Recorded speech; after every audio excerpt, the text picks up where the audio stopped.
నమస్తే మామ. మన రెజ్యూమేలో అసలు ఏం స్టోరీ చెప్పాలి, ఆ చెప్పాల్సిన స్టోరీని ఎట్లా డిసైడ్ కావాలి, ఎక్స్పీరియన్స్ ఉన్న వాళ్ళు, ఫ్రెషర్స్ ఆర్ కెరీర్ స్విచ్ అయ్యే వాళ్ళు డిఫరెంట్ సిచువేషన్లలో మన రెజ్యూమేని ఎట్లా బిల్డ్ చేయాలో చూద్దాం. సింపుల్ గా చెప్పాలంటే మన రెజ్యూమే ఒకసారి మొత్తం చదివిన తర్వాత రిక్రూటర్ కి కానీ ఇంకెవరికన్నా కానీ మన గురించి ఒక్క ముక్కలు అర్థమైపోవాలి. అంటే ఇప్పుడు ఏదో I completed my masters, I know Python, Java, sequel, react, AWS, I'm hard working, passionate and highly motivated. ఇట్లా కాదు. ఇప్పుడు మన రెజ్యూమేలో ఏదో ఆటోబయోగ్రఫీ లాగా సోది చెప్పొద్దు. మన రెజ్యూమేతోని మన ప్రొఫెషనల్ స్టోరీ క్లియర్ గా అర్థం చెప్పాలి. Your resume should tell one clear professional story. ఎట్లా అంటే నేను ఇట్లాంటి ప్రాబ్లమ్లని ఇట్లాంటి స్కిల్స్ తోని సాల్వ్ చేస్తాను. Here are the proof. అందుకే ఈ జాబ్ కి నేను కరెక్ట్ క్యాండిడేట్ ని. అంతే సింపుల్. ఇప్పుడు ఈ వీడియోని 4 ముక్కలకి డివైడ్ చేసిన. ఫస్ట్ పార్ట్ లో అసలు మన రెజ్యూమేలో ఏముండాలి, ఎందుకు ఉండాలి, ఎట్లుండాలో చూద్దాం. సెకండ్ ఏమో ఫ్రెషర్స్, ఎక్స్పీరియన్స్ ఉన్నోళ్ళు అండ్ కెరీర్ స్విచ్ అయ్యే వాళ్ళు వాళ్ళ ప్రొఫైల్ ఎట్లా ప్రెజెంట్ చేయాలో చూద్దాం. థర్డ్ అసలు రెజ్యూమేలో ఏం ఉండొద్దో చూద్దాం. అండ్ లాస్ట్ కి మీరు ఇప్పుడు సెట్ చేయాల్సిన కొన్ని యాక్షన్ ఐటమ్స్ చెప్తా. అన్నిటికంటే ఫస్ట్ నేను ఏం క్లియర్ చేద్దాం అనుకుంటున్నా అంటే resume is not our past. ఇది కొంచెం వినడానికి విచిత్రంగా అనిపించచ్చు. ఎందుకంటే ఇప్పుడు రెజ్యూమేలో మనం ఆల్రెడీ పాస్ట్ లో చేసిందే కదా పెట్టేది. ఎస్ కరెక్టే. కాకపోతే ఇప్పుడు ఆ పాస్ట్ ఎక్స్పీరియన్స్ ది పర్పస్ ఏంది,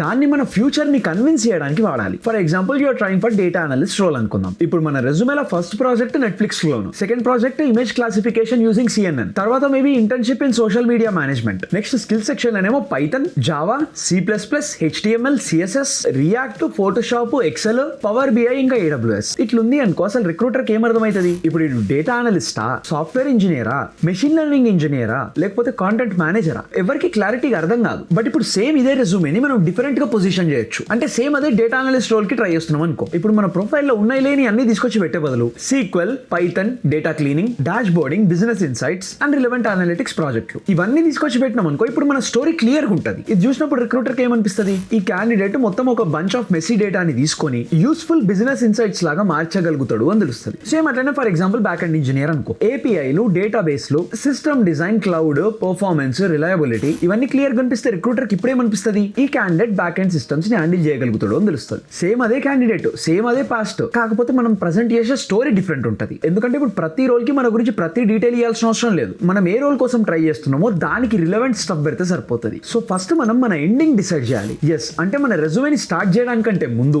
జాబ్ డిస్క్రిప్షన్ ఓపెన్ చేయండి. ఇప్పుడు ఒక క్వశ్చన్ అడగండి, ఈ కంపెనీ ఈ క్యాండిడేట్ ని ఏం పని చేయడానికి హైర్ చేసుకుంటుంది? అసలు ఇక్కడ యాక్చువల్ ప్రాబ్లం ఏంది? For example software engineer role అయితే మేబీ వాళ్ళకి ఏపీఐలతో పనిచేసేటోళ్ళు, డేటాబేస్ల మీద పనిచేసేటోళ్ళు, క్వాలిటీ ప్రొడక్షన్ కోడ్ రాసేటోళ్ళు, ఫీచర్స్ ని ఎండ్ టు ఎండ్ ఓన్ చేసుకునేటోళ్ళు కావాలేమో. ఆర్ ఒకవేళ UX డిజైనర్ రోల్ అయితే మేబీ వాళ్ళకి యూజర్ ప్రాబ్లమ్స్ ని క్లియర్ గా అర్థం చేసుకునేటోళ్ళు, PM లతోని ఇంజనీరింగ్ తోని కలిసి పనిచేసేటోళ్ళు, డిజైన్ ఫ్లోస్ ని ఇంప్లిమెంట్ చేసేటోళ్ళు, ఇట్లాంటి వాళ్ళు కావాలేమో. అందుకే రెజ్యూమేని మనం టచ్ చేయడానికంటే ముందు ఈ కంపెనీ కావాల్సిందేందో చూడండి. దాని కిందనే దీనికోసం నా దగ్గర ఉన్న స్ట్రాంగెస్ట్ ప్రూఫ్ ఏందో చూడండి. ఇప్పుడు ఈ రెండింటి మధ్యలో ఉండే ఆ గ్యాపే మన రెజ్యూమే. అందుకని నెక్స్ట్ ఇప్పుడు మనం ఏం చేయాలంటే మన టార్గెట్ రోల్ కి మోస్ట్ ఇంపార్టెంట్ అయిన 3 థీమ్లు పిక్ చేసుకోవాలి. ఎగ్జాంపుల్ డేటా అనలిస్ట్ అయితే data analysis, business impact, maybe communication and dashboards. Backend engineer అయితే building systems, performance and reliability and maybe ownership. UX designer అయితే problem solving, cross functional collaboration and maybe product impact. So మన రెజ్యూమేలో ప్రతి section ఈ 3 థీమ్లలో ఏదో ఒకటి గట్టిగా చూపించేటట్టు ఉండాలి. ఎక్స్పీరియన్స్ లా, ప్రాజెక్ట్ సెక్షన్ లా, స్కిల్ సెక్షన్ లా మొత్తం. సపోజ్ మన రెజ్యూమేలో ఒక పాయింట్ ఆర్ ఒక బుల్లెట్ ఈ స్టోరీకి హెల్ప్ చేస్తలేదు అంటే అసలు ఇది ఇప్పుడు మన రెజ్యూమేలో ఎందుకు అని అడగాలి. అంతేగాని రెజ్యూమేలో ఖాళీగా ఉంది కాబట్టి నింపడానికి ఏదో తీసుకొచ్చి నింపొద్దు. ఒక మంచి రెజ్యూమే ఎట్లుండాలంటే మన కెరీర్ ప్రోగ్రెస్ కనిపించాలి. అంటే ఏదో రాండమ్ గా నేను ఇది చేసిన అది చేసిన అని కాకుండా ప్రొఫెషనల్ గా మనం గ్రో అవుతున్నాము అన్నట్టు కనిపించాలి. ఫర్ ఎగ్జాంపుల్ ఫస్ట్ మనం చిన్న చిన్న ఫీచర్లు చేస్తుండే, నెక్స్ట్ మొత్తం ఫీచర్స్ అన్నిటిని ఎండ్ టు ఎండ్ కంప్లీట్ గా ఓన్ చేసుకున్నాం. నెక్స్ట్ స్టేక్ హోల్డర్లు అంటే మన ప్రాజెక్ట్ కి సంబంధించే వాళ్ళని కూడా కరెక్ట్ గానే హ్యాండిల్ చేసినాం అని చూపించాలి. తర్వాత ఈ ఫీచర్స్ ని ఇంప్రూవ్ చేసినాం, తర్వాత మేబీ ఇంకొకరిని మెంటర్ చేసినాం. ఇట్లా కొంచెం కొంచెం మన గురించి అట్లా స్టోరీ మీకు తీసుకుపోతూ ఉంటే నాచురల్ గా మనం ప్రోగ్రెస్ అవుతున్నట్టే కదా. అట్లా అని చెప్పి ఇప్పుడు మొత్తం ఫేక్ స్టఫ్ తీసుకొచ్చి పెట్టాలని కాదు, నువ్వు చేసిన దాన్ని మంచిగా ప్రెజెంట్ చేస్తే సరిపోతుంది. ఇప్పుడు చాలా రెజ్యూమేలో ఏముంటది? 3 years ఎక్స్పీరియన్స్, ప్రతి జాబ్ లో సేమ్ అవే బుల్లెట్ పాయింట్లు, work with cross functional teams, participated in agile ceremonies, responsible for developing applications. ఇట్లా తీసుకొచ్చి పెడితే అంత ఇంపాక్టింగ్ అనిపిస్తుంది. ఇప్పుడు నీ ప్రొఫెషనల్ లైఫ్ లో ఇన్ని ఇయర్స్ నుంచి ఏం చేంజ్ కాలేదా? మన రెస్పాన్సిబిలిటీ పెరుగుతుండొచ్చు, మన ప్రాబ్లమ్ ని కాంప్లెక్సిటీ పెరుగుతుండొచ్చు, స్కేల్ పెరుగుతుంది, ఓనర్షిప్ పెరుగుతుంది, ఇంపాక్ట్ పెరుగుతుంది. అండ్ ఇప్పుడు మనం వీటన్నిటిని చూపిస్తే మన గ్రోత్ కనిపిస్తుంది. సో రిక్రూటర్ మన ప్రోగ్రెషన్ చూసి ఈ క్యాండిడేట్ మన దగ్గరకు వస్తే మనకు వర్కౌట్ అవుతుంది అని అనిపించాలి. నెక్స్ట్ బుల్లెట్ పాయింట్లు. ఈ బుల్లెట్ పాయింట్లు చూస్తే మొత్తం ఆగమాగం ఉంటుంది. ఏరే చూసినా ఇవే ఉంటాయి. Like for example work on developing dash boards using Tableau. Okay సరే బానే ఉంది, బట్ అందరు ఇదే చేస్తారు కదా. అసలు ఏం బిల్డ్ చేసారు, ఎందుకు బిల్డ్ చేసారు, ఎవరు యూజ్ చేసారు, ఏం చేంజ్ అయింది, వాళ్ళకి కావాల్సింది వాళ్ళు అసెస్ చేసేది ఇట్లాంటివి ఉంటేనే కదా. So work on developing dash boards using Tableau అనే దానికంటే బెటర్ వర్జన్ ఏంది అంటే combining sales data from 3 sources, helping the operations team replace a 4-hour weekly manual reporting process. ఇప్పుడు నాకు చదవంగానే ఒక స్టోరీ క్లియర్ కనిపిస్తుంది. ఇక్కడ ప్రాబ్లం ఉంది, ఆ ప్రాబ్లమ్ ని సాల్వ్ చేసినాం, దాని వల్ల ఇంపాక్ట్ వచ్చింది. సో ఇట్లా మన బుల్లెట్ పాయింట్స్ కోసం ఈ మంచి మంచి ఫార్ములా వాడుకోవచ్చు. కాంటెక్స్ట్ ఏంది, యాక్షన్ ఏంది, అవుట్కమ్ ఏంది. ఇప్పుడు ప్రతి బుల్లెట్ పాయింట్ ఏదో ఎస్ఏ లాగా ఉండాల్సిన అవసరం లేదు, బట్ చదివితే కన్సైజ్ గా క్లియర్ గా అర్థమైపోవాలి. యాక్చువల్లీ ముందేమైతుండే, దానికి మనం ఏం చేసినాక ఏం చేంజ్ అయింది. అండ్ మా ఇప్పుడు నేను ఇంపాక్ట్ చూపించాలి అని చెప్పినా అని ప్రతి బుల్లెట్ కి ర్యాండమ్ గా నంబర్లు తీసుకొచ్చి పెట్టాల్సిన అవసరం లేదు. ఇప్పుడు ఇంప్రూవ్డ్ ఎఫిషియన్సీ బై 37% అని పెట్టినాం అనుకో, ఆ 37% ఎక్కడి నుంచి వచ్చింది అంటే మనకే తెలియనప్పుడు రిక్రూటర్ అడిగితే ఏం చెప్తాం. సో మనం ఏమైనా నంబర్స్ యాడ్ చేసేది ఉంటే ఆ నంబర్స్ కి కాంటెక్స్ట్ ఇచ్చి యాడ్ చేస్తే మంచిది. Example, money saved, time saved, users impacted, request handle, team size, data set size, adoption, revenue, conversion, performance improvement, ఇట్లాంటి వాటితో ఇంపాక్ట్ చూపిస్తే సెట్. ఇట్లా కాంటెక్స్ట్ ఇస్తే వాళ్ళకి కూడా క్లియర్ గా అర్థమవుతుంది. ఇక్కడ మరీ జెన్యూన్ మెట్రిక్ లేకపోయినా పర్వాలేదు, అప్పుడు మనం స్కోప్, కంప్లెక్సిటీ, అవుట్కమ్ ఇవి చూపించచ్చు. For example, design onboarding flow for a B2B platform used by operation teams across 5 markets. దీంట్లో కాంటెక్స్ట్ ఉంది. Or built and developed a fast API service with PostgreSQL and Redis for processing customer transaction records. దీంట్లో technical depth ఉంది. ఇక్కడ మనం fake number ని తీసుకొచ్చి ఇరికిచ్చే బదులు ఇట్లా మీనింగ్ఫుల్ కాంటెక్స్ట్ ఇస్తే ఇంకా మంచిగా హెల్ప్ అవుతుంది. మనం రాసే మెట్రిక్లు, ఆ నంబర్లు రియల్ ఇంపాక్ట్ ని చూపిస్తే మంచిదే, అంతేగాని ఏదో నామకే వస్తే యాడ్ చేస్తున్నాం అంటే ఆగమైపోతుంది. నెక్స్ట్ ఇప్పుడు ఫ్రెషర్స్ ది స్టోరీ చూద్దాం. ఈ సెక్షన్ స్టూడెంట్స్ కోసం. ఫ్రెషర్ లాగా ఉన్నప్పుడు నా దగ్గర ఏం ఎక్స్పీరియన్స్ లేదు అన్నట్టే అనిపిస్తుంది, అందుకని ఇప్పుడు ఆ డిస్పరేషన్ లో ఏదో యాడ్ చేస్తాం. బట్ ఇక్కడ మన స్టోరీ ఎట్లుండాలంటే, నా కెరీర్ కి ఇప్పుడు నేను ఎర్లీనే, కాకపోతే నేను ఈ రోల్ కి తగ్గ పని ఆల్రెడీ ఎప్పటి నుంచో చేస్తున్నా అన్నట్టు ఉండాలి. సపోజ్ మనకి సాఫ్ట్వేర్ ఇంజనీరింగ్ రోల్ కావాలనుకో, కనీసం ఒక్క ఇంటర్న్షిప్ కూడా లేదనుకో, మన ప్రొఫైల్ లో ప్రాజెక్ట్ తప్ప ఇంకేం లేవనుకో, అప్పుడు ఆ ప్రాజెక్ట్లే మనకి ప్రూఫ్. ఇప్పుడు to do list, weather app, Netflix clone ఇట్లాంటి బేసిక్ ప్రాజెక్టులు చేసి వీటిని ప్రూఫ్ లాగా చూపిస్తా అంటే నడవదు. స్ట్రాంగ్ ప్రాజెక్టులు ఉన్నప్పుడు మనం వాటిని మంచిగా షోకేస్ చేసుకోవచ్చు.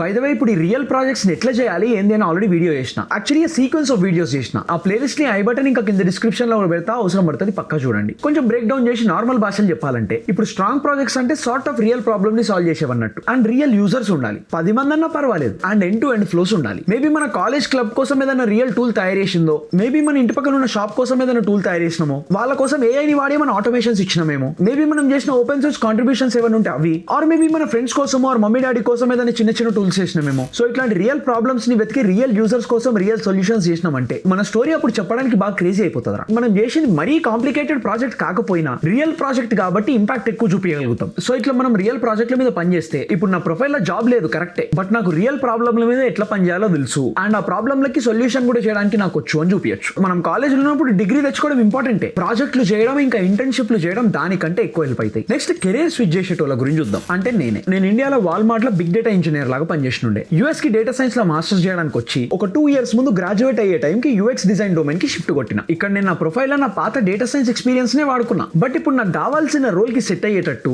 స్టోరీలను క్రియేట్ చేసుకుని ఆ డాట్స్ ని కనెక్ట్ చేస్తుండే. నాకు ఇప్పుడు నేను ట్రై చేస్తున్న రోల్ కోసం నా దగ్గర అయినా ప్రూఫ్ ఉంది అని చూపించిన. పోర్ట్ఫోలియోలు, కేస్ స్టడీలు, ప్రీవియస్ డిజైన్ వర్క్, రెజ్యూమే అన్ని ఇప్పుడు నాకు కావాల్సిన రోల్ కి తగ్గట్టు ప్రెజెంట్ చేసుకున్నా. ఇంటర్వ్యూలో డిజైన్ క్వశ్చన్స్ ఏమని అడిగితే నా డిజైన్ ఎక్స్పీరియన్స్ గురించి మాట్లాడినా. సింపుల్ గా చెప్పాలంటే నా మొత్తం ప్రొఫైల్ ని ఆ పర్టికులర్ రోల్ పర్స్పెక్టివ్ లో ప్రెజెంట్ చేసిన. యూజర్ డేటాను అర్థం చేసుకోవడం, యూజర్ రీసెర్చ్, అనలిటిక్స్, ప్యాటర్న్స్ ని ఐడెంటిఫై చేయడం, ఇవన్నీ నేను డేటా సైన్స్ డిగ్రీ అప్పుడు నేర్చుకున్నది ఏదైతే ఉండేనో అవి ఇప్పుడు నాకు బెటర్ డిజైన్ డిసిజన్స్ తీసుకోవడానికి హెల్ప్ అవుతున్నాయి అన్నట్టు ప్రూవ్ చేసిన. సో ఇప్పుడు నాకున్న ఈ బ్యాక్గ్రౌండ్ ర్యాండమ్ కాదు, it actually helps me as a designer అన్నట్టు ఎక్స్ప్లెయిన్ చేసిన. ఇప్పుడు నా దగ్గర ఉన్న ఈ పాత ఎక్స్పీరియన్స్ ని నేను తీసేయలేదు, దాన్ని కరెక్ట్ గా ఫ్రేమ్ చేసిన. సో ఇప్పుడు కెరీర్ ని మనం స్విచ్ చేస్తున్నప్పుడు మన ప్రొఫైల్ లా మనం ఏం బ్యాక్గ్రౌండ్ నుంచి వచ్చినాం, అక్కడి నుంచి ఇక్కడికి ఏమేమి యూజ్ చేసుకుంటున్నాం, ఈ కొత్త దాని కోసం మనం ఏం ప్రూఫ్ క్రియేట్ చేసినాం, అండ్ ఇట్లా స్విచ్ అవ్వడం ఇప్పుడు మనకి లాజికల్ గా కరెక్టేనా అంతే. వీటికి మన దగ్గర ఆన్సర్లు ఉన్నాయంటే సెట్, మన ట్రాన్సిషన్ ని మంచిగా సీమ్లెస్ గా జస్టిఫై చేసుకోవచ్చు. అప్పటి నుంచి మన రెజ్యూమేలో ఏం పెట్టాలి, ఎట్లా చూపించాలో చూసినాం. ఇప్పుడు అసలు ఏమేమి తీసేయాలో చూద్దాం. సింపుల్ గా చెప్పాలంటే మన రెజ్యూమే స్టోరీని సపోర్ట్ చేయని ఏది ఉన్నా కానీ తీసేయాలి, ఆర్ చాలా ఇంపార్టెంట్ అయితే దాన్ని తక్కువ చేయాలి. ఎగ్జాంపుల్, ఏదో 10 years ఓల్డ్ రిలవెంట్ ఎక్స్పీరియన్స్ ఉంది అనుకో, మేబీ దానికోసం 1 line ఈజ్ ఎనఫ్. సర్టిఫికేషన్ అసలు ఇప్పుడు రిలవెంటే కాదు అంటే మొత్తానికే తీసేసుడు బెటర్. స్కిల్ సెక్షన్ లో 25 టెక్నాలజీస్ పెట్టినావు, బట్ ఇంటర్వ్యూలో 5 కూడా ఎక్స్ప్లెయిన్ చేయలేకపోతున్నావు అని అంటే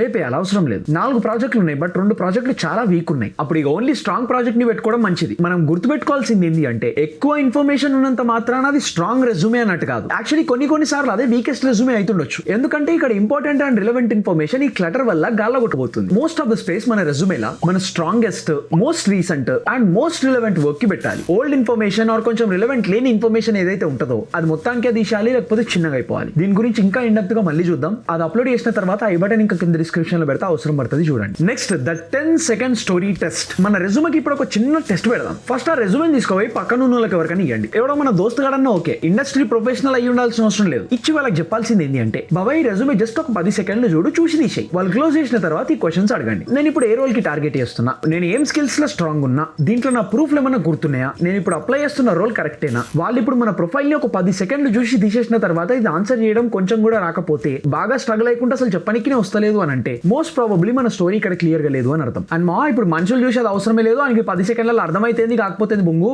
మొత్తం ATS చూసుకుంటే సిస్టమ్ స్కాన్ చేస్తుంది అనుకోవడం పప్పులో మోకాలిసినట్టు అవుతుంది. ఫస్ట్ ఒక మనిషికి మన రెజ్యూమే అర్థమవుతుందా లేదా చూడాలి. ఎందుకంటే అల్టిమేట్లీ మన రెజ్యూమే ఒకటి చెప్పాలి. మీరు ఏ ప్రాబ్లం కోసం హైర్ చేసుకుంటున్నారో నాకు అర్థమైంది, నా దగ్గర దానికోసం రిలవెంట్ స్కిల్స్ ఉన్నాయి, ఇగో నా దగ్గర దానికి రిలవెంట్ ప్రూఫ్ కూడా ఉంది, అందుకని ఈ రోల్ కి నేను కరెక్ట్ క్యాండిడేట్ ని. మన రెజ్యూమే జస్ట్ ఈ స్టోరీ చెప్తే చాలు. ఇప్పుడు ఈ వీడియో చేసిన తర్వాత నెక్స్ట్ మీరు చేయాల్సింది రెజ్యూమే ఓపెన్ చేసి ఎడిట్ చేయడం కాదు. ఫస్ట్ ఒక బ్లాంక్ పేజ్ ఓపెన్ చేయి, ఒక సెంటెన్స్ రాసుకో. నా రెజ్యూమే చూసిన తర్వాత రిక్రూటర్ నేను ఇవి చేసినాను అని అంటే నమ్ముతాడా, లేదు అంటే రెజ్యూమేకి పోయి ప్రతి ఒక్క సెక్షన్, ప్రతి ప్రాజెక్ట్, ప్రతి బుల్లెట్ ఈ పాయింట్ నా స్టోరీని ప్రూవ్ చేస్తుందా లేకపోతే డిస్ట్రాక్ట్ చేస్తుందా అని చూడండి. ప్రూవ్ చేస్తే పర్ఫెక్ట్, అట్లనే ఉంచాలి. ఒకవేళ డిస్ట్రాక్ట్ చేస్తుంది, ప్రూఫ్ ని సెట్ చేస్తే లేదు అని అంటే దాన్ని రీరైట్ అన్నా చేయాలి, రెడ్యూస్ అన్నా చేయాలి, లేకపోతే మొత్తానికి లేపేయాలి. ఇట్లా మన రెజ్యూమేలో ఉండే ప్రతి ఐటమ్ మన స్టోరీని ప్రూవ్ చేసేటట్టు సెట్ చేయాలి. ఇంకా ఎగ్జాక్ట్ టెంప్లెట్లు, స్ట్రక్చర్, ఫాంట్ సైజు వీటన్నిటి గురించి కూడా చూద్దాం. Those videos are also on the way. ఇప్పుడు మనం రెజ్యూమే దాకా వచ్చినాము అంటే ఆల్మోస్ట్ జాబ్ వంటి వారాలకు ఎంటర్ అవుతున్నట్టే. మంచిగా సెట్ చేద్దాం, ఇచ్చి పడేద్దాం. అండ్ యా అంతే మరి, బాయ్.